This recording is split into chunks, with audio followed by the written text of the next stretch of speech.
السلام علیکم ورحمۃ اللہ وبرکاتہ حامد و مصلی اما بعد ناظرین کرام، کیا اللہ رب العالمین کے علاوہ ہم کسی کی عبادت کر سکتے ہیں؟ اس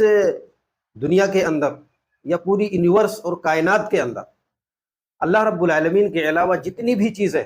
سب کے سب مخلوق ہیں۔ ساری چیزوں کو اللہ رب العالمین نے پیدا کیا، تو کیا اللہ رب العالمین کو چھوڑ کر کسی دوسرے کی عبادت کر سکتے ہیں؟ مخلوق میں سے، چاہے وہ نبی ہو، ولی ہو، پیر ہو، فقیر ہو، دیوی ہو، دیوتا ہو، شجر ہو، حجر ہو، جمادات ہو، آسمان ہو، زمین ہو، ستارے ہو، کوئی بھی چیز ہو، کیا اللہ کو چھوڑ کر کے کسی کی عبادت کر سکتے ہیں؟ تو اس کا جواب یہ ہے کہ ہم نہیں کر سکتے، صرف اور صرف اللہ رب العالمین ہی کی عبادت کر سکتے ہیں۔ دلیل کیا ہے؟ اللہ رب العالمین نے فرمایا ایشرکون ما لا یخلق شیئا وهم یخلقون، کیا وہ لوگ ایسوں کی عبادت کرتے ہیں؟ کیا وہ لوگ اللہ رب العالمین کے ساتھ ایسوں کو شریک ٹھہراتے ہیں جنہوں نے کچھ بھی پیدا نہیں کیا؟ وہم یخلقون، حالت یہ ہے کہ وہ خود پیدا کیے گئے ہیں۔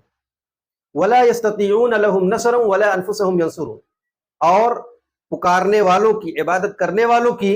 یہ لوگ یعنی معبودان باطلہ مدد بھی نہیں کر سکتے اور نہ ہی خود یہ اپنے آپ کی مدد کر سکتے۔ تو اللہ رب العالمین نے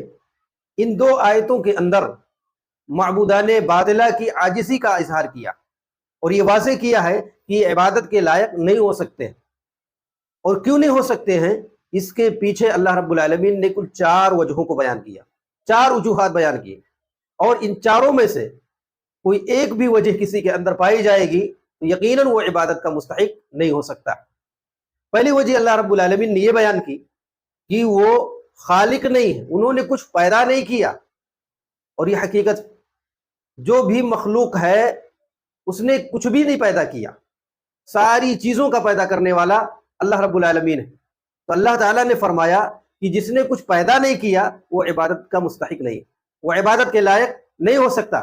اسی لیے اللہ تعالیٰ نے فرمایا یا ایھا الناس اعبدوا ربکم الذی خلقکم والذین من قبلکم، کہ اے لوگو اپنے اس رب کی عبادت کرو جس نے تمہیں پیدا کیا اور تم سے پہلے کے لوگوں کو پیدا کیا۔ تو اللہ رب العالمین نے اپنے آپ کو معبود قرار دیا اس وجہ سے کہ اللہ رب العالمین خالق ہے۔ اللہ تعالیٰ نے سارے لوگوں کو پیدا کیا، اب جس نے کسی کو پیدا نہیں کیا،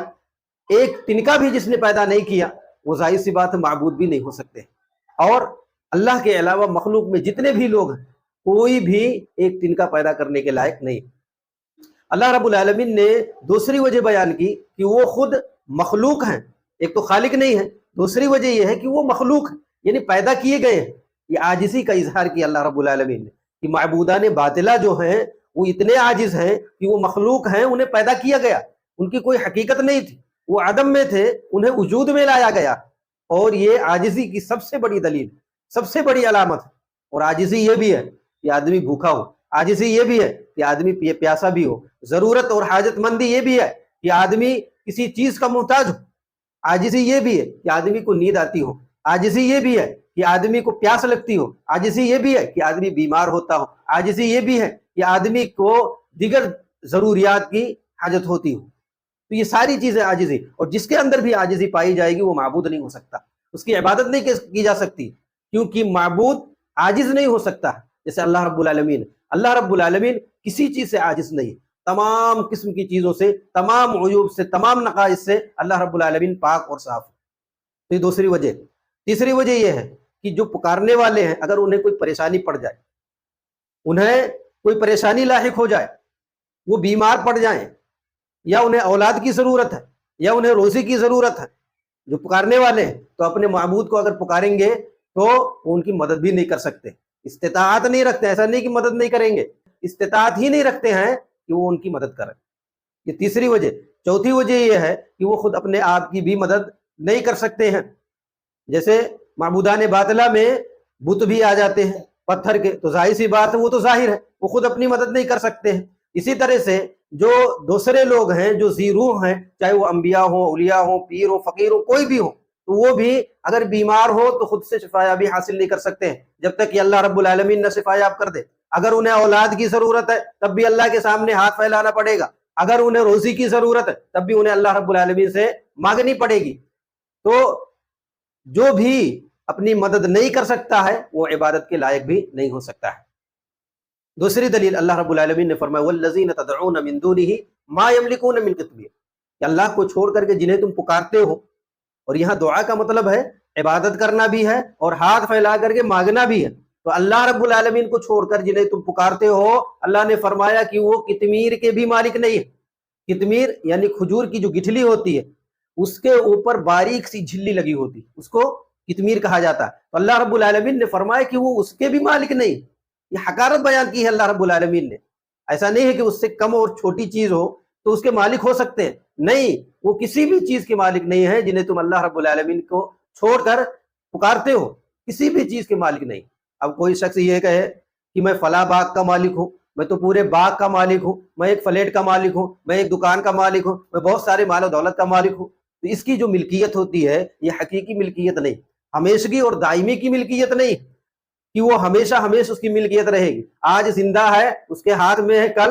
وہ مر جائے گا، اس کی ملکیت ختم ہو جائے گی، کوئی دوسرا اس کا مالک ہو جائے گا، اور دنیا ہی میں وہ جس کا مالک ہے کوئی پتہ نہیں کب تک وہ مالک رہے، کسی بھی وقت وہ اس کی ملکیت چھین سکتی ہے۔ اور سب سے بڑی چیز یہ ہے کہ وہ اس میں بیجا تصرف نہیں کر سکتا، حقیقی ملکیت مالک نہیں ہے، اس کا مطلب یہ ہے کہ وہ اس کے اندر بیجا تصرف نہیں کر سکتا، تصرف کرے گا تو شرعی اعتبار سے کرے گا۔ یہاں تک کہ نبی کریم صلی اللہ علیہ وسلم کو بھی اختیار حاصل نہیں ہے، آپ صلی اللہ علیہ وسلم نے شہد کو اپنے اوپر حرام کر لیا تو اللہ رب العالمین نے فرمایا یا ایھا النبی لم تحرم ما احل اللہ لک، کہ اے نبی آپ ایسی چیز کو کیوں حرام کر رہے ہیں جس کو اللہ نے آپ کے لیے حلال کر دیا۔ تو کوئی بھی چیز، کسی بھی چیز کی ملکیت ہو، بندہ مکمل طور پر اس کا مالک نہیں ہوتا ہے، ایک نہ ایک دن اس کی ملکیت چھن جائے گی، اور اس کو اس میں تصرف جو کرنا ہے وہ شریعت کے اعتبار سے کرنا، اللہ رب العالمین نے جیسا حکم دیا ہے ویسا ہی تصرف کرے گا، بیجا تصرف نہیں کر سکتا۔ اسی لیے شریعت میں ہے کہ کوئی اگر مال کا مالک ہے، دولت کا مالک ہے، روپے پیسے کا مالک ہے تو اس کو جلا نہیں سکتا، اس کو پھاڑ نہیں سکتا، اس کو یوں ہی ضائع نہیں کر سکتا ہے، کیونکہ وہ ایسا کرے گا تو شرعی اعتبار سے گنہگار ہوگا۔ تو اللہ رب العالمین نے فرمایا کہ اللہ کو چھوڑ کر جنہیں تم پکارتے ہو یہ قطمیر کے بھی مالک نہیں ہیں، تو پھر یہ عبادت کے کیسے لائق ہو سکتے ہیں؟ ان تدعوہم لا يسمعوا دعاءکم، اللہ نے آگے فرمایا کہ اگر تم انہیں پکارتے ہو تو وہ تمہاری پکار کو نہیں سن سکتے، وَلَوْ سَمِعُوا مَا اسْتَجَابُوا لَكُمْ، اگر بفرض محال وہ سن بھی لیں تو تمہاری پکار کا جواب نہیں دے سکتے، یعنی جو تم ان سے مانگ رہے ہو وہ اس کو کبھی بھی پورا نہیں کر سکتے۔ وَيَوْمَ الْقِيَامَةِ يَكْفُرُونَ بِشِرْكِكُمْ، اور روز قیامت وہ تمہارے شرک کا، تمہاری عبادتوں کا انکار کر دیں گے۔ اللہ رب العالمین روز قیامت اگر ذی روح ہے، جیسے انبیاء ہیں، ولی ہیں، پیر ہیں، فقیر ہیں،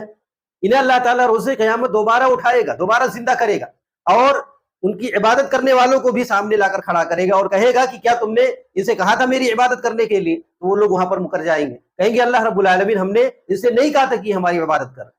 وہ قیامت کے دن انکار کریں گے اپنی عبادت کا کہ میں نے نہیں کہا تھا۔ اسی طرح سے اگر جمادات میں سے پتھر ہیں، شجر ہیں، حجر ہیں، درخت ہیں، کوئی بھی چیز ہے جمادات میں سے، تو اللہ رب العالمین انہیں بھی قیامت کے دن اکٹھا کرے گا اور انہیں قوت گویائی عطا کرے گا، وہ بولیں گے اور کہیں گے کہ اللہ رب العالمین میں نے ان سے اپنی عبادت کے لیے نہیں کہا تھا۔ تو قیامت کے دن یہ سب کے سب منکر ہو جائیں گے، عبادتوں کا انکار کر دیں گے۔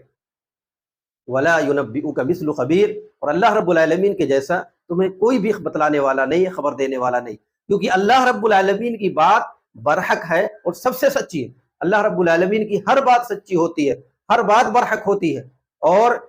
چونکہ یہ جو باتیں ہیں یہ غیبیات سے تعلق رکھتی ہیں، اور غیبیات کے بارے میں اللہ رب العالمین ہی جاننے والا ہے، اللہ تعالیٰ کے علاوہ کوئی بھی جاننے والا نہیں۔ تو ان دونوں آیتوں سے پتہ چلتا ہے کہ اللہ رب العالمین کے علاوہ ہم کسی دوسرے کی عبادت نہیں کر سکتے، مخلوق میں سے چاہے وہ جو بھی ہو، یہاں تک کہ نبی کریم صلی اللہ علیہ وسلم کی بھی عبادت نہیں کر سکتے۔ اس کی الگ سے دلیل ہے، نبی کریم صلی اللہ علیہ وسلم کی عبادت نہیں کر سکتے ہیں، اس کی الگ سے دلیل ہے۔ غزوہ احد کے موقع پر نبی کریم صلی اللہ علیہ وسلم کے دندان مبارک شہید ہو گئے، آپ صلی اللہ علیہ وسلم کے دندان مبارک شہید ہو گئے، تو آپ صلی اللہ علیہ وسلم نے ایک جملہ اپنی زبان سے ادا کیا تھا، کیف یفلح قوم شجوا نبیہم، کہ وہ قوم کیسے فلاح پا سکتی ہے، کیسے کامیاب ہو سکتی ہے جس نے اپنے نبی کو زخمی کر دیا۔ تو اللہ رب العالمین نے فوراً آیت نازل فرمائی لیس لک من الامر شیء، کہ اے نبی آپ کو معاملے میں سے کچھ بھی اختیار حاصل نہیں، یعنی معاملے کی تدبیر کرنے میں کہ کون فلاح پائے گا، کون فلاح نہیں پائے گا، کون کامیاب ہوگا، کون کامیاب نہیں ہو سکتا ہے، کون ایمان لائے گا، کون ایمان نہیں لا سکتا ہے، اے نبی آپ کو اس میں اختیار نہیں ہے، یہ صرف اور صرف اللہ رب العالمین کے اختیار میں ہے کہ کس کو اللہ رب العالمین مومن بنا دے، کس کو کامیاب کر دے اور کس کو ناکام کر دے۔ تو اللہ رب العالمین نے فوراً وہاں پر متنبہ فرمایا کہ آپ نفع نقصان کے مالک نہیں، آپ معاملے کی تدبیر کا اختیار نہیں رکھتے ہیں۔ اسی طرح سے ایک اور حدیث میں ہے، جب سورہ شعراء کی ایک آیت نازل ہوئی وَأَنذِرْ عَشِيرَتَكَ الْأَقْرَبِينَ، کہ اے نبی آپ اپنے قریبی رشتہ داروں کو ڈرائیے، تو اللہ کے رسول صلی اللہ علیہ وسلم نے قریش والوں کو مخاطب کیا۔ آپ صلی اللہ علیہ وسلم نے اپنے چچا عباس بن عبد المطلب رضی اللہ عنہ کو مخاطب کیا۔ آپ صلی اللہ علیہ وسلم نے اپنی پھوپھی صفیہ بنت عبد المطلب کو مخاطب کیا، یہاں تک کہ آپ صلی اللہ علیہ وسلم نے اپنی لخت جگر فاطمہ رضی اللہ عنہ کو بھی مخاطب کیا اور فرمایا کہ میں تم لوگوں کو اللہ رب العالمین سے بے نیاز نہیں کر سکتا ہوں، یعنی کہ اگر تمہیں کوئی نفع پہنچ رہا ہے تو میں اس سے روک نہیں سکتا، اگر تمہیں کوئی نقصان پہنچانے والا اللہ رب العالمین تو میں اس کو ہٹا نہیں سکتا، اس کو دفاع نہیں کر سکتا۔ آپ صلی اللہ علیہ وسلم نے اپنی لخت جگر سے یہ بھی فرمایا کہ دنیا کے اندر مجھ سے مال مانگنا ہے تو تو مانگ سکتی ہے، اللہ رب العالمین سے میں تجھے بے نیاز نہیں کر سکتا ہوں۔ میرے بھائیوں اور دوستوں، ان تمام دلائل سے ثابت ہوتا ہے کہ مخلوق میں سے ہم کسی کی بھی عبادت نہیں کر سکتے، یہاں تک کہ اشرف المخلوقات میں سے سب سے افضل انسان نبی کریم صلی اللہ علیہ وسلم کی بھی عبادت نہیں کر سکتے ہیں۔ اسی طرح سے ہم فرشتوں کی بھی عبادت نہیں کر سکتے ہیں جو اللہ رب العالمین کے سب سے مقرب مخلوق ہیں، یعنی انسانوں میں سے چند خاص لوگوں کو اگر چھوڑ دیا جائے تو فرشتے وہ واحد مخلوق ہیں جو اللہ رب العالمین کے سب سے زیادہ قریبی ہیں، ہم ان کی بھی عبادت نہیں کر سکتے کیونکہ وہ بھی اللہ رب العالمین کے بندے ہیں، اللہ رب العالمین کے فرما بردار، اللہ رب العالمین کی عبادتیں کرتے ہیں، تو جو خود عابد ہو وہ معبود نہیں ہو سکتا۔ اللہ تعالیٰ سے دعا ہے کہ بارئ الہ ہم تمام لوگوں کو نیک عمل کرنے کی توفیق عطا فرما، اللہ رب العالمین ہم تمام لوگوں کو معبودان باطلہ سے بچائے، آمین۔ السلام علیکم ورحمۃ اللہ وبرکاتہ۔